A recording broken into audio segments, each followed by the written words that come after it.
Hi అండి, అందరికీ నమస్తే. ఎలా ఉన్నారు మీరందరూ? మేమైతే బాగున్నామండి. మొత్తానికైతే ఆషాఢ మాసం అయితే అయిపోయింది, శ్రావణ మాసం అయితే వచ్చేసింది. అందరికీ పెళ్ళిళ్ళ సీజన్ అయితే స్టార్ట్ అయిపోయింది అనమాట. అలాగే మేమైతే ఒక పెళ్ళికి అయితే అటెండ్ అయ్యాము.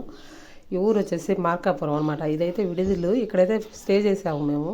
ఎందుకంటే పెళ్లి వాళ్ళు డైరెక్ట్గా ఇంటికైతే తీసుకెళ్లరు. విడిది నుంచి పెళ్లి వాళ్ళు మేనాలతోటి ఇంటికైతే తీసుకెళ్తారు. ఈ లోపల మార్కాపురం అయితే చూడడానికి చాలా బాగా అనిపించిందండి. ఎందుకో చాలా పీస్ఫుల్గా అనిపించింది. మార్నింగ్ ఇక్కడ చూస్తే చాలా ప్రశాంతంగా చాలా బాగుందనమాట. అందుకని నేనైతే ఇక్కడైతే ఒక వీడియో అయితే తీస్తున్నాను. పెళ్లి వాళ్ళు వచ్చేటైతే కొంచెం టైం పట్టిద్దండి. ఈ లోపలైతే ఇలా తీద్దామని చెప్పేసి వీడియో అయితే తీస్తున్నాను అనమాట. మేమున్న బజార్ ఇది. ఇది చూడడానికి చాలా బాగా అనిపించిందండి. ఇలా ఎటు చూసినా కూడా చాలా ప్రశాంతంగా ఉంది. మార్నింగ్ అంటే అందరూ నిద్ర లేవరు కాబట్టి ఇంత ప్రశాంతంగా ఉందనుకుంటా. ఈ లోపల నేను వీడియో తీస్తుంటేనే మేళాలు అయితే వచ్చేసినాయి అనమాట. మేమైతే విడిదింటికి అయితే బయలుదేరిపోయాము.